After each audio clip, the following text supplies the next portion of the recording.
And so yeah, so we're hosting a cannabis education night here, where we brought out a bunch of cannabis vendors, including my own brand. It was delivered. Delivered, exactly. Delivered Inc. Yeah. So just educating consumers about what legal cannabis can do for you and what things there are out there. You know, it's quite common for consumers not to know that legal home delivery is even a thing. So that's the primary reason we host these events, to really get the word out that you can legally get home delivery now, especially out in the suburbs like Millbury, Paxton, Rutland. We deliver to all those towns. How many delivery companies are there in Mass? Oh, there's a handful, probably less than 20 total. Less than 20. And there's like hundreds of full-on dispensaries. Hundreds. There's probably 250, 300 or so dispensaries. Yeah. So that's what's it like navigating that? Is it difficult to gain market share? Very difficult, especially because here in Worcester, I just read in the news, is the #1 city with the most active cannabis businesses. What's really reassuring for us is when we get a delivery right next to a dispensary. We've had times where literally we're delivering right here, and the next door is the entrance to a dispensary. That's pretty great. And they order from us instead of that, you know. So those are the moments that are really, reassuring us that we're doing the right thing. Here. Some of the dispensaries haven't done a great job of putting out good product. Exactly. So, not to say some have done a very good job, but there's a lot of people who go to 1 or 2 dispensaries and don't have a great experience, and they sort of write them all off. Do you find that affects your business also? That helps us. We catch those customers. We capture them, and they literally tell us the first time they try us. They're like, "Hey, we're giving you a try because we had a bad experience at so and so. We usually went with them. That was our go-to place for the last couple of years. But this or that happened, and we didn't appreciate how they reacted to the problem. So we decided to stop trying them and give you a try. And usually that's a customer that sticks with us forever, because we really emphasize customer service and making sure that you always have a great experience and a reason to come back. Where does your cannabis come from? Various vendors throughout Massachusetts, but we really focus on the craft cultivators and the growers that really care about the end consumer. So some of our big brands are River Run Gardens out of Newburyport, Good Fields. You know, they're a really cool brand that makes this new cannabis syrup. It's called Good Vibes, and the best thing about that is that one little bottle has 500 milligrams of THC in it. Now, this is accessible to your regular rec consumer, and it really opens the door for people that want access to really, that need strong product for whatever reason, but aren't able to get out of the dispensary. So, we really make sure to bring innovative products to consumers' hands. Well, that's great. I'm glad you guys are moving forward, and I know it's been a long time you've been at this. It wasn't anything easy to get done, I know that. How many years has it been since you started trying to get them delivered off the ground? Well, I was in the very first cohort of the social equity program. So Delivered was born May 2020, and we did our first delivery on July 3rd, 2023. Wow. So over 3 years of grind. And there was a lot required to be in compliance the entire time, wasn't there? Yes, and we had to bleed a lot of money that unfortunately we could have used for a lot of other beneficial things like marketing or operations, but instead we had to tie it up in compliance. So now we're doing okay, but that money could have definitely made us be in a much better position. Sure. But one thing that I do want to shout out, and that is exciting, is the new social equity trust fund. There's obviously a bunch of issues there, and we don't have to talk about that. I'd rather focus on the positive. And they're finally issuing the first round of funding.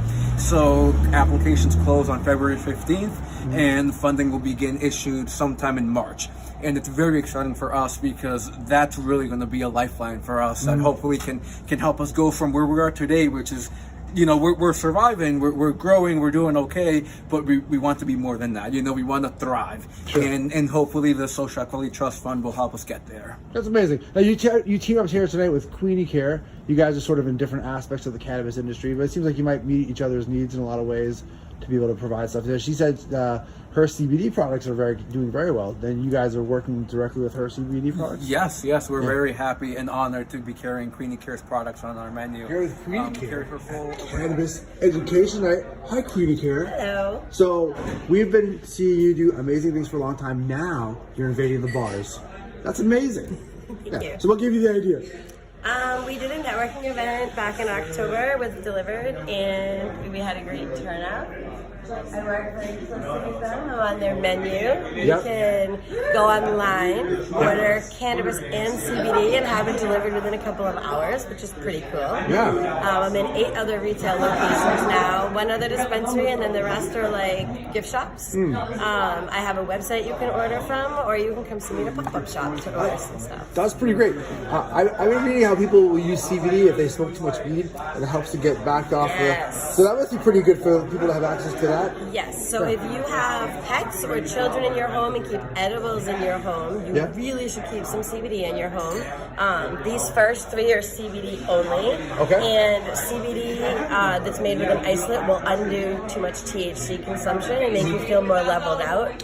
Versus that, like, oh my God, I'm having a heart attack feeling. I've personally done it to myself years ago, and it definitely, it can be scary. It's very scary, and it fixes it pretty fast. And if you ever had a pet get into their cannabis, they're okay, but you think they're dying. I had a customer last year that was reaching out to me about 10 o'clock at night, panicking. Her 5-pound chihuahua ate 100 milligram edible and was non-responsive.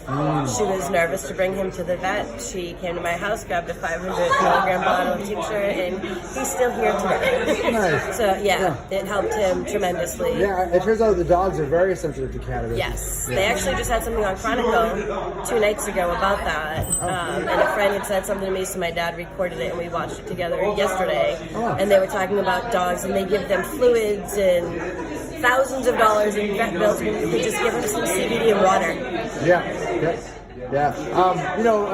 We talked a little earlier about William Brooke O'Shaughnessy.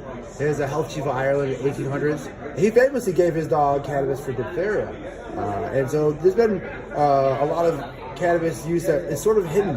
The farm animals have been eating cannabis, we know, but it's used to be in our food. That's right, but it's very difficult to find evidence of that in any sort of writing or journals. Although it's kind of commonly known.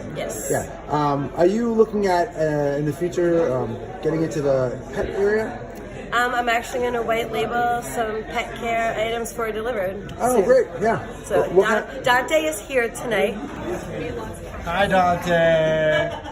Dante's an amazing little puppy. Dante's going to have his own CBD line very soon. Oh yeah, that's very good. Do people actually consider CBD now for veterinary reasons?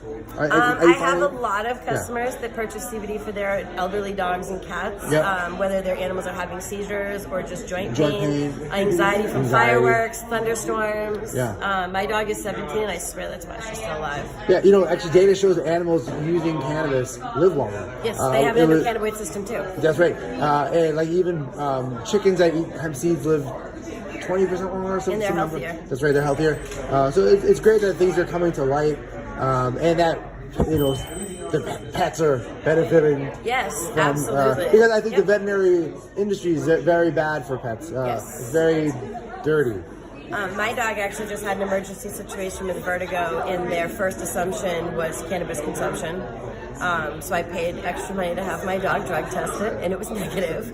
But it gave me an opportunity to teach the emergency vet the difference between THC, CBD, THC, and THCA. Because I said, my dog might have gotten into some flower from my personal stash, but if so, that wouldn't make her high. And they insisted that it would, and I explained like decarboxylation, or how when you smoke it, combusting it is what changes from THCA to THC. And she had no idea. She thought CBD was THC. So it gave me a chance to educate them too. It's remarkable that medical professionals aren't more informed. It's scary, really. Yeah, sure is. Anyway, I appreciate you talking to me. This is actually an amazing event here at the Cannabis Education Night at the... We will be back on 4/20. Yeah. Did you know that I made an official piece here for tonight? Yes, very cool. I'm going to get over here. So here at Millbury, there's the Millbury Head Shop, and I brought this over here. Queenie, I want you to hold it. Actually, the cornerstone here is this one right here. This little sticker here. That's awesome. Yeah. So this is our official steamroller of the delivered Queenie Care celebrity meetups. So there you go. THC celebrity meetups anyway. So thank you, Queenie Care. You're welcome. Thank you. Yeah.